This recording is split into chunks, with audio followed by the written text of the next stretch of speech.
C'est beau. Bien, Monsieur le Président, Madame, Messieurs, nous allons parler entre nous pendant 45 minutes. Vous allez, pendant un quart d'heure, nous rappeler la teneur du projet que vous avez déposé le 10 janvier et ensuite, pendant 30 minutes, dialogue avec les membres du Conseil. Donc, Monsieur le Président, je vous donne la parole. Monsieur le Président, Mesdames et Messieurs les conseillers, je vous remercie de votre accueil. Permettez-moi de vous présenter les personnes qui m'accompagnent. Christelle Monté-Agudo, rédactrice en chef de notre chaîne Lyon TV, Capitale, après avoir exercé auparavant les mêmes responsabilités à TV Tour et avoir collaboré notamment à TLM et à France 3. Didier Maesto, après avoir été journaliste dans un grand quotidien national, Didier m'a rejoint voici plus de 15 ans. Il me supporte encore. Il est l'un de mes très proches collaborateurs au sein de Fiducial. Il dirige en particulier nos activités médias que je vais évoquer dans quelques instants. Et Grégory Saint-Marc, que l'on ne présente plus, professionnel bien connu de votre conseil. Il a été l'un des fondateurs et le secrétaire général du groupement TNT. Il a dirigé plusieurs chaînes de télévision sur la TNT, dont la chaîne d'information BFM TV. Fiducial, j'ai fondé Fiducial en 1970. C'est un groupe français, indépendant, de dimension internationale. Il emploie 6500 personnes en France, fait partie des 50 première entreprise de ce pays, numéro 1 de l'expertise comptable. Ses services couvrent également le commissariat aux comptes, le métier d'avocat d'affaires, le conseil en gestion patrimoniale, l'informatique de gestion, l'immobilier entreprise, le monde du bureau. Bref, tout sauf le métier de ses clients. Des chiffres clés, excusez-moi de l'aridité, mais ce sont des chiffres. Chiffre d'affaires mondial, toute activité confondu 1,150 milliard d'euros, dont 700 millions d'euros en France. Capitaux propres, 550 millions. Résultats opérationnels, 90 millions. Trésorerie courante, 110 millions. Ligne de crédit disponible à ce jour, 220 millions d'euros remboursables sur 7 ans. Cette situation financière est le fruit de 40 ans de travail sérieux et quotidien et nous permet d'asseoir de larges ambitions dans nos métiers actuels et futurs. L'implantation géographique, 600 bureaux en France et dans l'Europe francophone, un bureau tous les 30 km. Le groupe est par ailleurs propriétaire de la totalité des murs des bureaux avec 300 000 m², ce que nous appelons la quille du bateau. Une seule question, que venons-nous faire dans la télévision ? Que venons-nous faire dans la télévision ? Cette vocation participe de notre souci d'utilité sociale.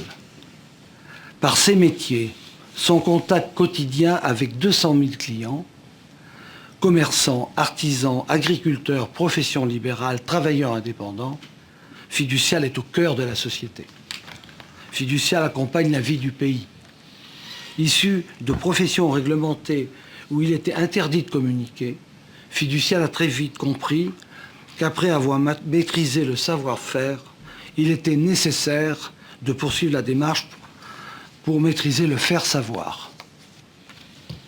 De là est né, en 2000, voici 12 ans, le baromètre des TPE. Avec l'Institut IFOP, ce baromètre trimestriel très attendu est devenu la référence de tous les décideurs. Il a été souvent copié, jamais égalé. Dès 2002, toujours avec l'IFOP, puis plus tard avec Opinionway, le périmètre de nos enquêtes s'est élargi à l'actualité politique, économique et sociale, auprès de l'ensemble de la population française. Par là même, nous contribuons à animer le débat dans l'ensemble du champ médiatique. Une troisième étape a été franchie en 2008 avec la reprise puis la relance du magazine de presse Lyon Capitale, alors en difficulté. Il est aujourd'hui le premier magazine de la région Rhône-Alpes. Puis, en 2010, nous a été proposée la reprise de la chaîne locale Lyon TV et de la société de production Urbavista. Aujourd'hui, en 2012, avec la chaîne sur la TNT de facto, nous nous inscrivons dans une nouvelle dimension. Ce projet répond aux mêmes besoins d'utilité. De construire un outil d'intérêt général, de faciliter la transmission des savoirs et d'encourager le débat public. Au total, nous souhaitons faire parler ceux qui ont quelque chose à dire. Professionnels, savants, experts, simples citoyens, de tout âge et de toute origine. Je suis ici aujourd'hui pour m'engager sur le long terme, comme je l'ai toujours fait dans ma vie d'entrepreneur. Fiducial est une aventure humaine et professionnelle et n'a jamais été et ne sera jamais une aventure financière. Fiducial n'a jamais vendu une seule entreprise, n'a jamais fait aucun plan social à ce jour. Je viens ici aujourd'hui mettre la puissance de Fiducial au service d'une belle chaîne de télévision dont je serai le garant. On me dit souvent que je n'ai plus rien à prouver. Et moi je pense, et vraiment je pense vraiment, que j'ai encore beaucoup à donner. Merci de votre écoute. Je vais maintenant transmettre la parole à Didier Maestou. Monsieur le Président, Mesdames et Messieurs les conseillers, je vous propose d'abord quelques images pour une courte durée de 2 minutes.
Facto, ce n'est certes pas le fait du hasard, car nous avons l'obsession des faits et non celle de l'audience. Mais les faits livrés de façon brute, sans décryptage, sans explication, sans mise en perspective, n'ont pas beaucoup de sens. Or, nous souhaitons justement être une chaîne de sens, de qualité et de rigueur intellectuelle. Nous souhaitons aussi encourager la rencontre des idées et l'expression pluraliste des courants socioculturels les plus divers. De facto ne sera pas un simple robinet à documentaire. Elle ne sera jamais non plus une chaîne de docu-réalité avec des programmes du style « J'ai changé de coiffeur et j'ai rencontré l'amour ». Notre offre éditoriale est simple, elle est limpide. 40% de documentaires de création, des débats en plateau pour un quart de l'antenne, de l'information avec une session quotidienne de 19h à 21h en direct, des magazines thématiques pour près de 20% du programme. Chaque soir de la semaine, nous reprenons à notre façon la formule des dossiers de l'écran, un documentaire suivi d'un débat. La grille est claire, le rendez-vous récurrent, les téléspectateurs s'y retrouvent. Chaque soirée sera consacrée à un thème. Le lundi, l'univers du travail. Le mardi, les médias et l'actualité. Le mercredi, l'économie. Le jeudi, la société. Le vendredi, la culture et l'histoire. Le samedi, le monde, la découverte, les sciences. Le dimanche, enfin, une soirée au thème variable qui sera directement liée au film de cinéma que nous proposerons ce soir-là.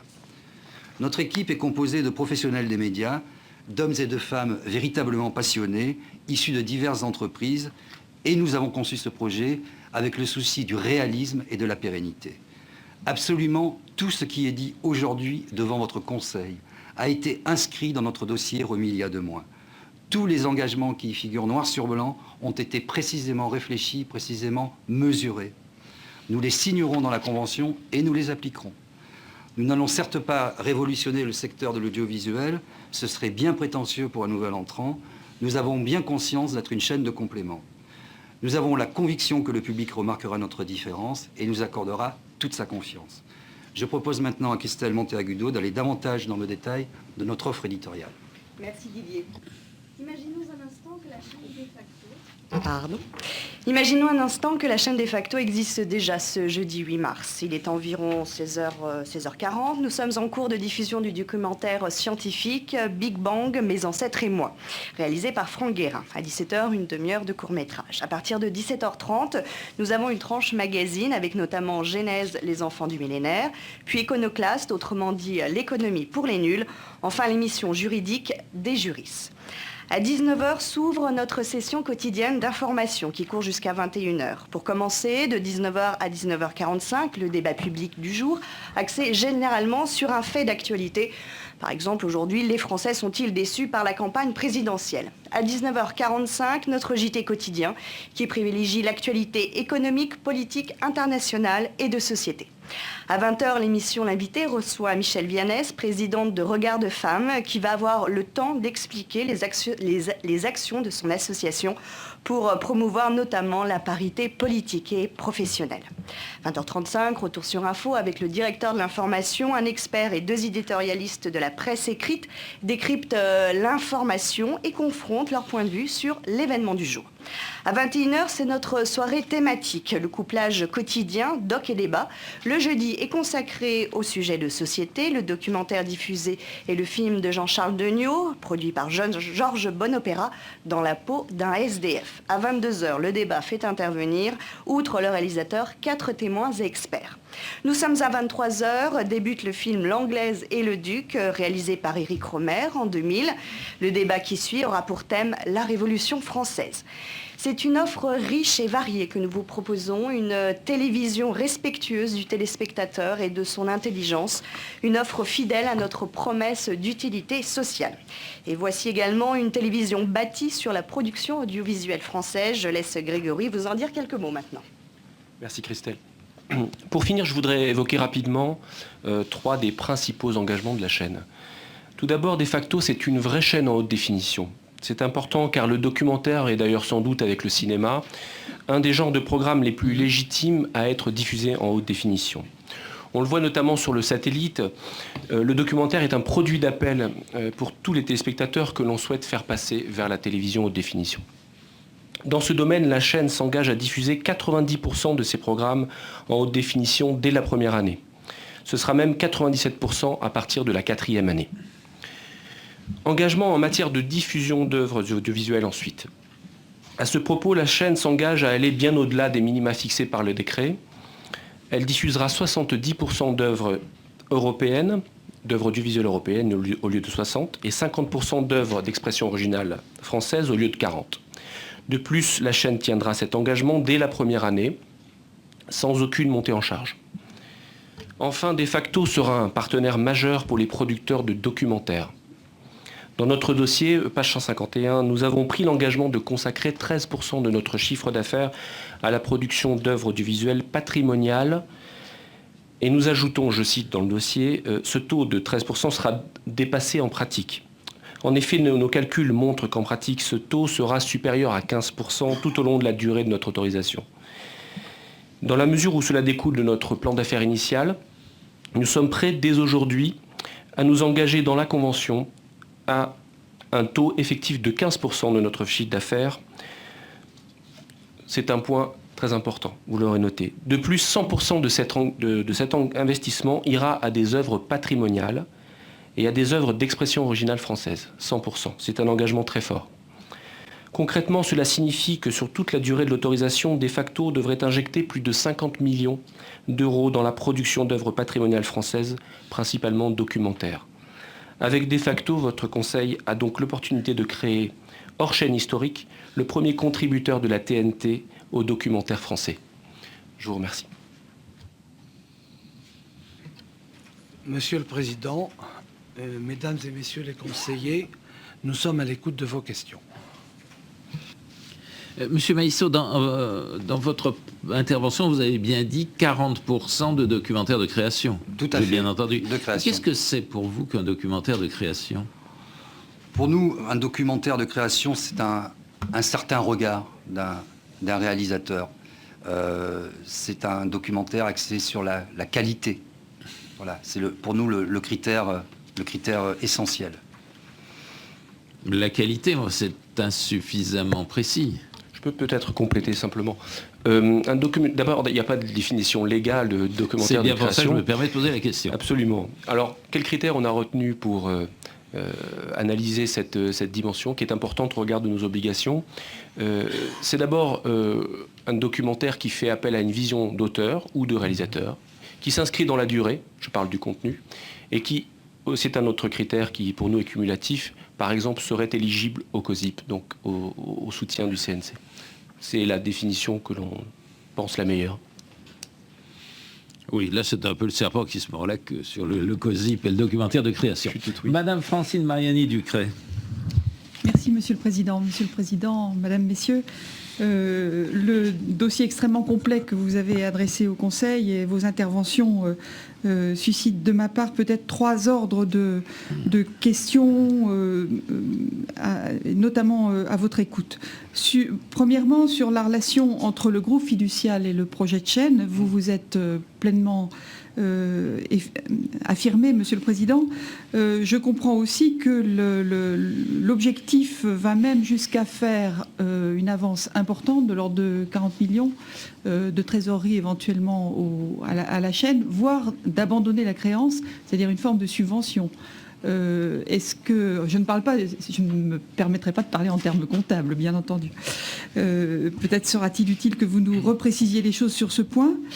Je me pose, et pardonnez-moi de cette impertinence et de l'ordre dans lequel j'aborde aussi cette relation entre le groupe et la chaîne, et peut-être leur pérennité à long terme.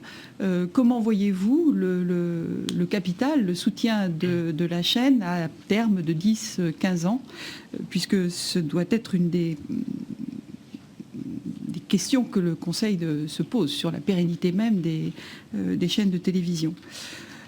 Mon deuxième ordre de questions porte sur votre programmation, sa conception. Vous avez rappelé, et cela ressort du dossier, que hors habillage et publicité, les documentaires devraient occuper un peu plus de 40% et la partie débat, information, magazine, presque la moitié du temps. Ceci repose sur une équipe de journalistes. Est-ce que vous pourrez nous en dire un petit mot ? Je voudrais aussi que vous nous expliquiez quelle équipe autour de vous, Madame, Messieurs, fait le choix des programmes. Vous avez expliqué la ligne éditoriale, la grille dans ses grands traits, au jour le jour et au mois le mois, à terme nécessaire. Comment faites-vous votre programmation? Et puis, comment garantissez-vous au jour le jour, effectivement, et dans la vie de la chaîne, le pluralisme, qui est une des obligations et également une des valeurs auxquelles vous vous êtes référé? Et puis, troisième ordre de questions, sur l'effort très important que vous envisagez en matière de production. Quelle est la relation avec les professions de producteurs que vous avez mis d'ores et déjà au point éventuellement? Donc, Madame, il y a 3 niveaux de questions. Je vais répondre à la première question et je passerai la parole, je remettrai la parole aux autres intervenants. Bon, premier niveau de question. Nous avons fait des projections très sérieuses et très modestes. Vous l'avez vu. Très sérieuses et très modestes. Je suis malheureusement trop expert comptable, je suis désolé.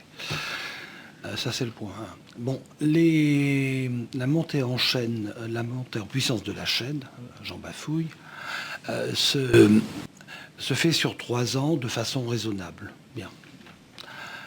Dans tous les cas de figure, ceci représente 10% du résultat opérationnel de Fiducial. C'est 10% et pas plus. Ce n'est que cela. Bien. Si ça devait monter à 15, parce que les temps sont incertains, la France est dans l'état que nous connaissons tous, et qui fait souci absolument à tout le monde dans ce pays, ça serait ennuyeux, mais ça ne serait pas fondamentalement grave. Fiducial a toujours gardé ses enfants. Je dois dire que notre entrée dans les médias s'est faite de façon naturelle, je l'ai expliqué. On a trouvé naturel de faire savoir. Bon. Je pense qu'aujourd'hui, donner la parole sur des faits de société à tous les intervenants possibles qui sont sur le territoire français, c'est ça le débat. Hein. Lorsqu'on fait un débat, on fait venir surtout son principal contradicteur, et le pire, et on débat avec lui en public. J'ai compris que c'était ça. Ça se fera par expert interposé, hein. Bon, bien sûr. Mais quand même, c'est quelque chose vraiment d'intérêt général. Bon. La pérennité, alors, parlons de façon très construite. Je suis chef d'entreprise, je fais des budgets tout le temps. Là, je suis en train d'arrêter 1400 budgets. Hein. Bon. Je peux dire sérieusement ce qui va se passer dans 2 ans.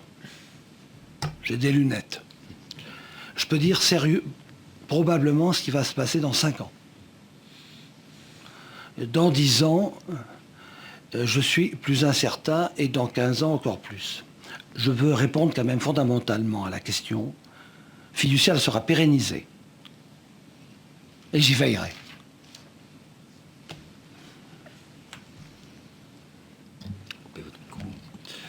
Donc, sur l'autre partie de la question, je propose de passer la parole à Christelle sur les journalistes et sur le choix des programmes.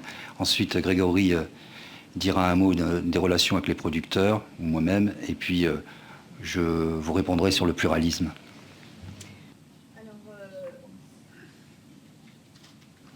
Dans le dossier, hein, c'est inscrit dans le dossier, nous avons à peu près une équipe de 25 journalistes, y compris le directeur de l'information, rédacteur en chef, JRI, journaliste qui prépare le desk, comme on dit, le bureau.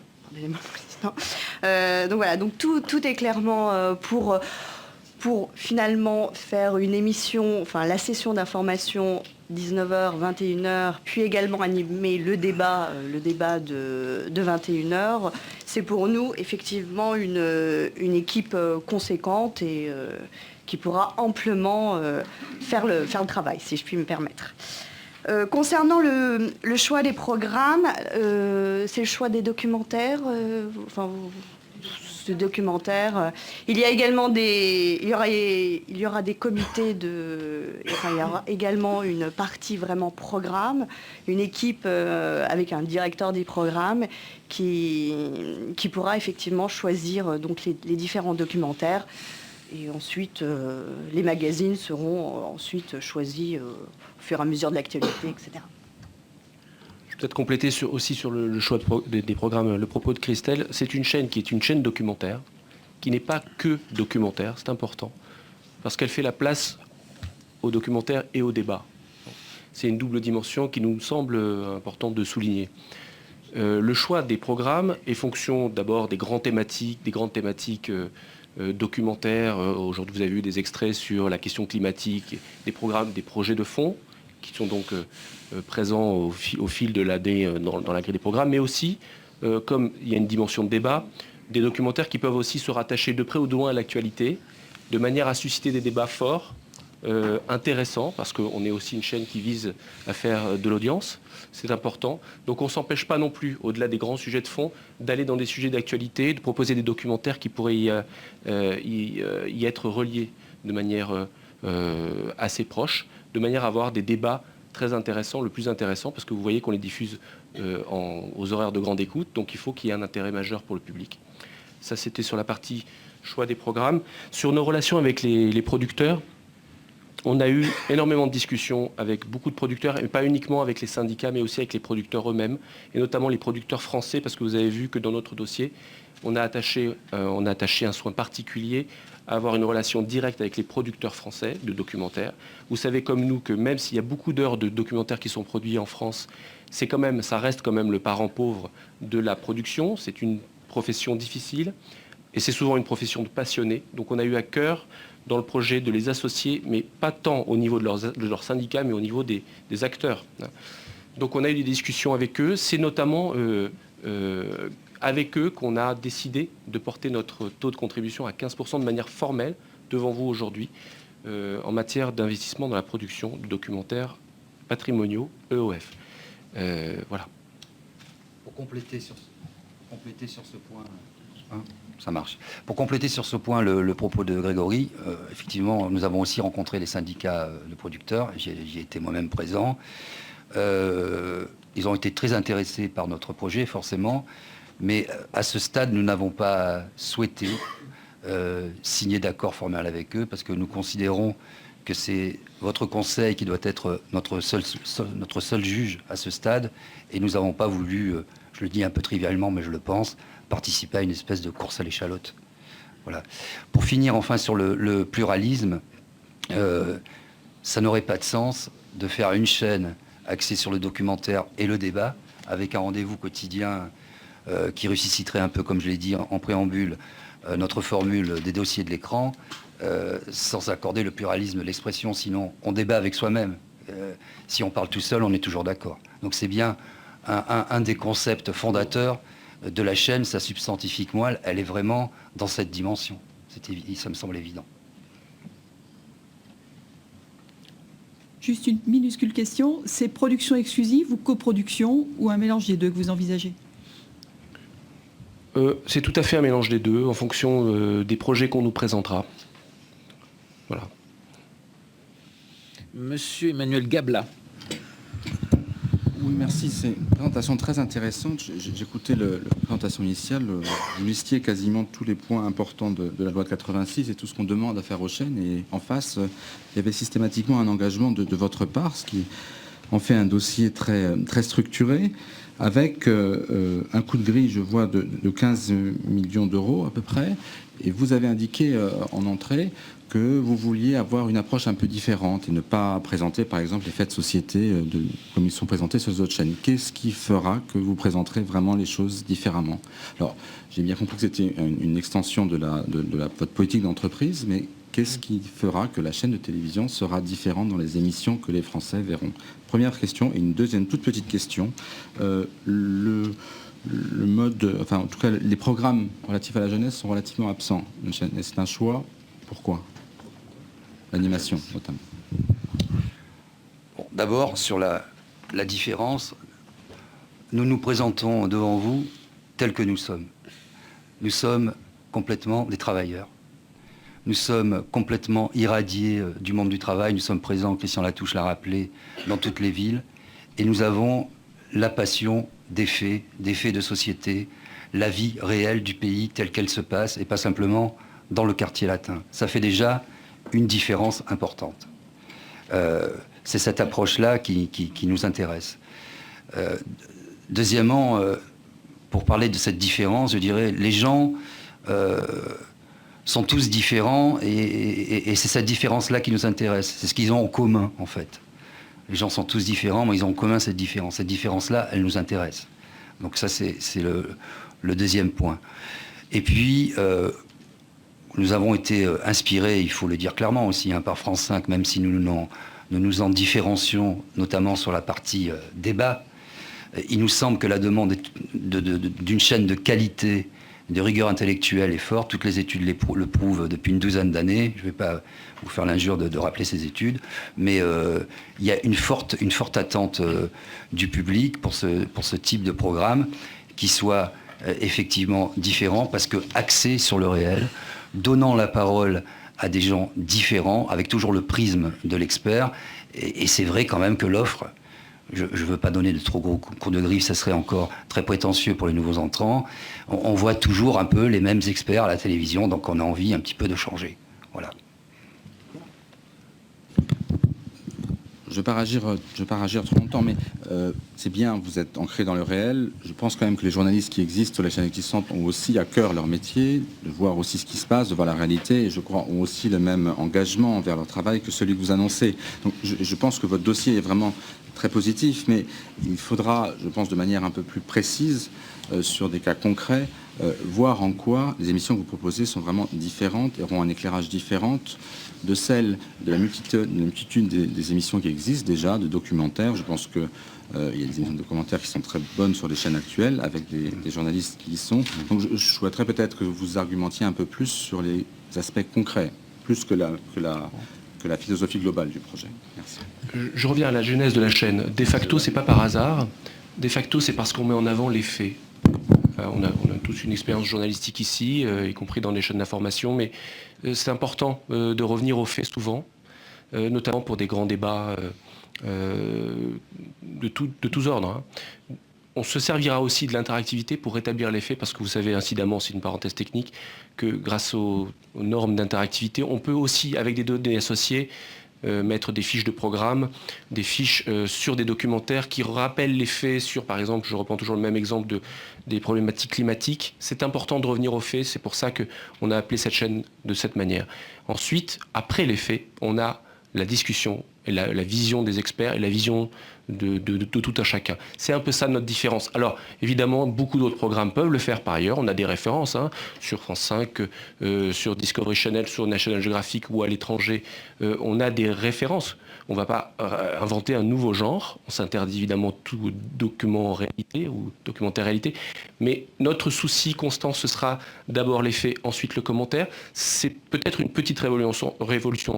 Ce n'est pas une révolution globale, j'en conviens. Mais voilà, c'est ce qu'on essaiera de mettre à l'antenne. Christelle, peut-être sur les programmes de la jeunesse, parce que c'est vrai qu'on a quelques programmes et on a fait pas mal d'efforts en direction de la jeunesse. Oui, monsieur le conseiller, sur votre dernière question concernant les programmes jeunesse, alors effectivement, nous n'allons pas avoir de dessin animé en tant que tel, enfin, nous n'aurons pas de dessin animé, mais en revanche, au quotidien, nous aurons une émission destinée spécialement pour la jeunesse et Genèse, justement les enfants du millénaire, où l'idée... C'est une quotidienne dès 18h où on ira dans toute la France. Ça sera d'ailleurs une production déléguée. Et donc là, l'idée, c'est de confronter la parole des adolescents face à un expert adulte, face au monde de l'adulte. Donc là, voilà, on ira dans les écoles, enfin dans les collèges, et voilà, ils pourront... face à l'adulte. Et puis également, enfin, si par rapport à notre grille des programmes, nous avons également Mon avenir, j'en fais quoi, également une émission spécialement dédiée aux adolescents qui se demandent effectivement qu'est-ce qu'ils vont faire plus tard. Voilà. Monsieur Alain Méhard. Merci, Monsieur le Président.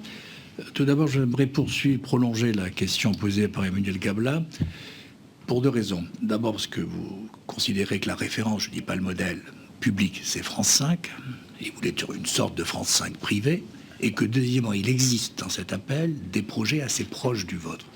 D'où l'importance pour vous de vous démarquer, de bien l'identifier, de bien le caractériser. Alors on va partir de France 5, dénominateur commun.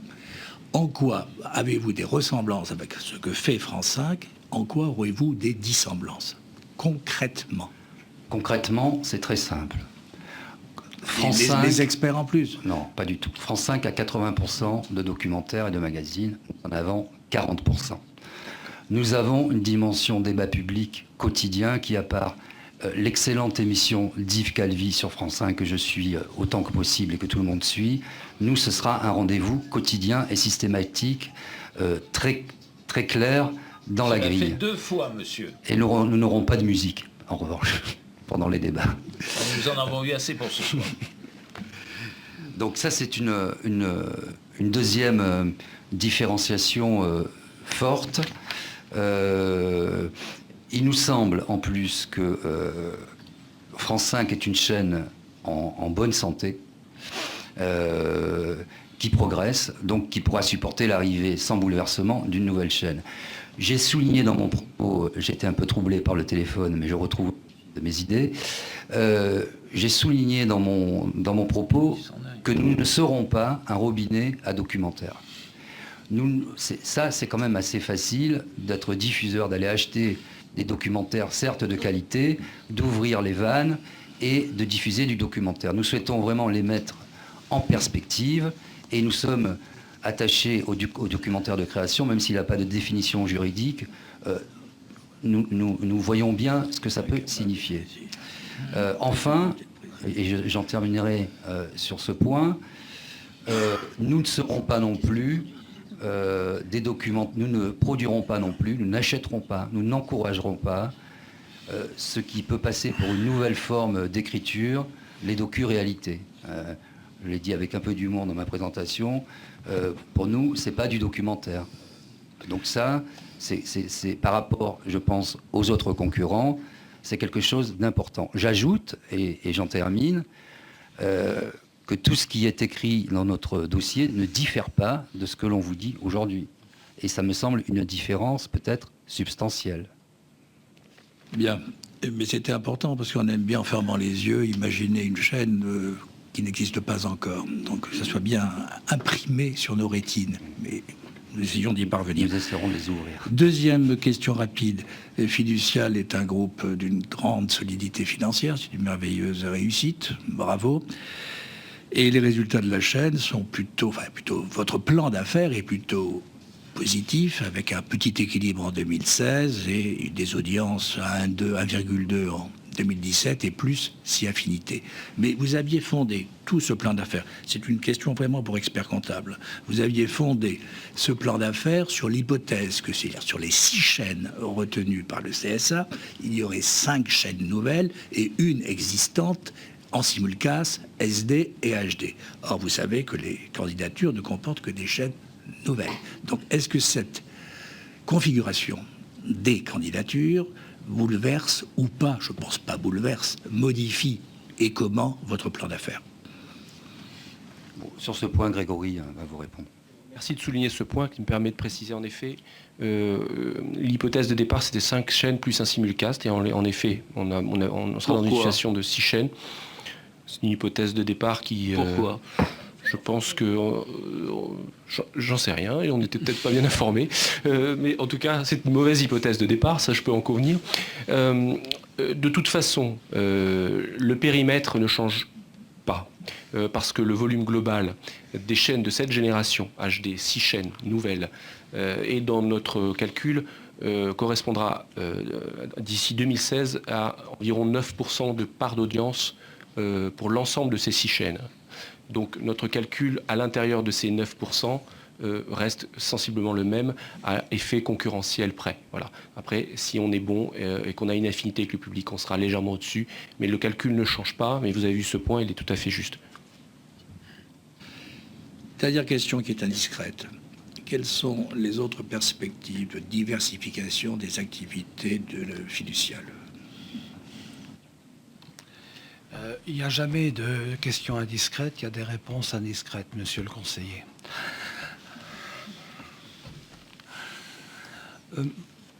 Nous n'avons pas vraiment de plan de diversification. Si vous voulez, l'idée a été de saturer nos clients dans tous leurs besoins en fonction support, sauf le métier du client à prix modéré, sur l'ensemble du territoire français.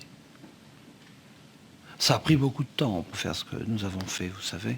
Et ça n'a pas été sans difficulté dans un pays qui a une culture millénaire. Je dis ce que je dis. Hein. Bien. Par contre, bon, le faire savoir est devenu existentiel. Bien. Alors, je peux répondre sur la branche média que, à mon avis, avec une télévision, il conviendrait d'avoir, si c'était possible, si vous nous autorisiez, si l'occasion s'y prêtait, une chaîne nationale, une radio nationale. Je crois beaucoup à la parole, beaucoup. C'est très fort la parole. Une seule parole peut changer la face du monde. Un seul homme en parlant devant une assemblée. Et il faut voir le temps. Le temps est compté, c'est notre seul capital. Le seul capital, c'est le temps. Les gens ne regardent pas la télévision tous les jours, tout le temps. Par contre, ils écoutent la radio en travaillant. Et je pense que c'est corrélé. J'ai une réponse correcte à vous faire, monsieur le conseiller. Oui, encore que la consommation, si je puis dire, moyenne de la télévision par jour et par habitant est assez sensiblement supérieure à celle de la radio, contrairement aux impressions que l'on a. Monsieur Nicolas About. Monsieur le Président, Madame, Messieurs, je voulais d'abord aborder peut-être un point sur les coûts de diffusion. Dans votre document, vous indiquez très clairement que le déploiement de R7 et R8 sera terminé donc, pour fin 2014. Et je voulais vous demander à quoi correspondaient les coûts de diffusion, les augmentations prévues sur 2015-2016, puis 2016-2017. Donc je ne vois pas très bien, si tout est terminé fin 2014, à quoi correspondent ces augmentations. Première question. Nous avons d'abord pris une hypothèse qui vient des diffuseurs sur les frais de diffusion hertziens. On a aussi présumé et anticipé le fait que les objectifs de couverture de la population pouvaient être sensiblement supérieurs aux exigences de départ. C'est une... Bon. Et d'autre part, sur le satellite, ce qui est une partie importante, on a pris le parti d'être diffusé aussi pour les téléspectateurs qui nous regardaient sur le satellite, en haute définition, ce qui représente un coût important, puisque vous savez que sur Astra notamment, les coûts de diffusion sont assez importants, donc en HD, ils le sont encore plus. Bon. Ok, vous comparez beaucoup à France 5, chaîne de service public, et je voudrais aborder le point concernant l'accessibilité des programmes. France 5 sous-titre l'ensemble de ses programmes et une des premières chaînes à avoir fait des émissions en langue des signes français, en langue des signes française. Dans la partie de votre réponse sur l'accessibilité, vous êtes un peu, je veux dire, un peu juste en matière de montée en charge du sous-titrage. Je trouve que cette montée est un peu lente puisque vous n'atteignez les 40% que pour 2016, alors que vous savez que l'obligation, c'est tout de même 40% et une négociation peut-être sur 2 ou 3 ans pour atteindre ce niveau. Et alors, en ce qui concerne l'audiodescription, franchement, c'est un peu court, puisque pour 3700 heures d'œuvres audiovisuelles et une centaine de diffusions d'œuvres cinématographiques par an, vous ne proposez rien en audiodescription. Est-ce que vous ne pourriez pas faire un effort et proposer au moins une œuvre la première année, voire, je ne sais pas, moi, 5, 6 au bout de 2-3 ans, mais c'est un peu court tout de même. Je rappelle que le service public doit être accessible à tous, et donc si vous faites cette comparaison, il faut bien sûr faire les efforts en conséquence. Nous ferons l'effort avec plaisir, monsieur le conseiller, d'autant qu'on s'est renseigné sur les coûts d'audiodescription qui paraissent accessibles à une chaîne comme la nôtre dès la 2e année, pour une partie à négocier entre nous, je l'espère, bientôt. Sur la partie de la montée en charge du sous-titrage, j'en conviens aussi, on pourrait faire un effort supplémentaire, le cas échéant, bien que nous soyons à 50% de notre temps d'antenne sous-titré dès 2017, et tout reste ouvert.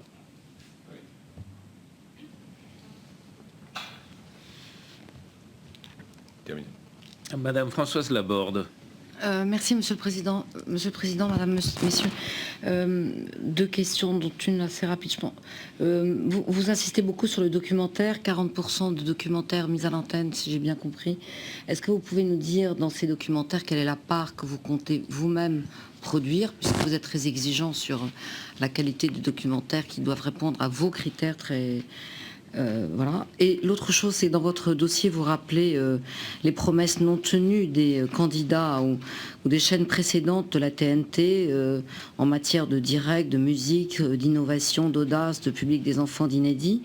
Qu'est-ce qui ferait que, de facto, qui se veut être une autre télévision, une télévision différente, serait plus talentueuse, plus vertueuse que les autres? En quoi le nouvel entrant que vous êtes saurait mieux tenir ces promesses que ceux qui sont venus ici au CSA avant vous? Je vais répondre sur la deuxième partie de la question et je laisserai Grégory conclure. Qu'est-ce qui fera qu'on tiendra ces promesses? Nous sommes issus de métiers où l'exigence, la déontologie ne sont pas des vains mots. Et je peux vous dire, moi qui travaille depuis 15 ans aux côtés de Christian Latouche, vous avez vu que notre plan est prudent, il est sérieux. On ne s'engage jamais dans Fiducial sur des promesses qu'on ne peut pas tenir. On préfère être moins 10 ans, mais tenir nos promesses. Première partie de la réponse. Deuxième partie, nous essayons d'apprendre des échecs successifs. Vous avez vu que nous sommes arrivés devant vous sans faire de bruit, sans faire de déclarations particulières, alors que beaucoup s'agitent. Nous essaierons humblement de faire mieux en apprenant de nos propres échecs et des échecs des autres.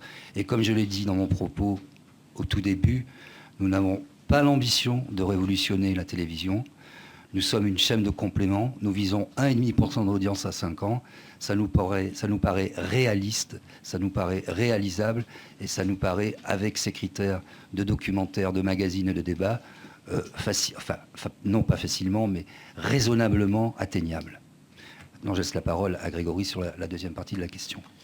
Sur la partie de documentaires produits en inédit, globalement, la chaîne diffusera 500 documentaires frais par an, nouveaux. Dans ces 500, vous aurez 350 qui viendront probablement de l'acquisition et le reste qui sera vraiment de l'inédit.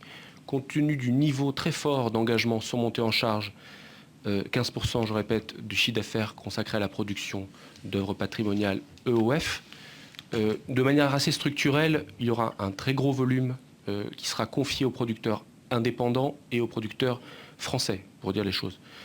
C'est très difficile à ce stade de savoir quelle part, et à vrai dire, ce sera plutôt en fonction des projets qu'on nous proposera, parce qu'on a des impératifs d'heures de grande écoute. Il faut que nos documentaires soient très forts. On ne veut pas faire des documentaires pour faire du volume, évidemment. On veut faire des documentaires avec de l'investigation, avec du fond, avec des faits. Donc c'est vraiment les propositions des producteurs qui structureront plus notre répartition dans ce sens qu'une répartition a priori comme ça. Dernière question rapide et réponse tout aussi rapide avec Monsieur Rachida. Je vais essayer, Monsieur le Président. Vous proposez pour l'émission quotidienne de débat une participation des téléspectateurs par SMS éventuellement. Quel est le système, le dispositif que vous avez imaginé pour le contrôle le contrôle au sens positif du terme de ces informations en provenance de l'extérieur de la chaîne? En d'autres termes, la question, c'est comment vous assurez la maîtrise de votre antenne, et notamment sur cette question qui n'est absolument pas innocente, puisqu'il est arrivé sur d'excellentes chaînes que des SMS malvenus soient diffusés parce que le système de protection n'était pas suffisant. J'ai pas été très court. Non, je vais essayer de l'être. D'abord, nous avons déjà l'expérience de ça dans les médias du groupe. Quand on avait des sites internet qui sont très fréquentés, qui sont environ à 500 000 visiteurs uniques aujourd'hui, en tout cas pour la région, c'est pas mal. On a vite assisté à des dérapages, donc on demande aux internautes de s'inscrire et il y a un contrôle permanent a priori et a posteriori. Sur la maîtrise de l'antenne, nous avons prévu dans notre plan d'affaires 3 personnes à temps plein qui seront complètement intégrées à la chaîne et qui veilleront au strict respect. Il est hors de question pour nous de déléguer cette responsabilité à l'extérieur. Merci. Merci, Monsieur le Président. Merci, Madame. Merci, Messieurs. Cette séance d'audition publique est terminée. La prochaine représentation aura lieu demain à 9h30 pour 3 auditions. Ou je me trompe encore? 3 auditions, Monsieur le Président. 3 auditions. Merci beaucoup. Merci.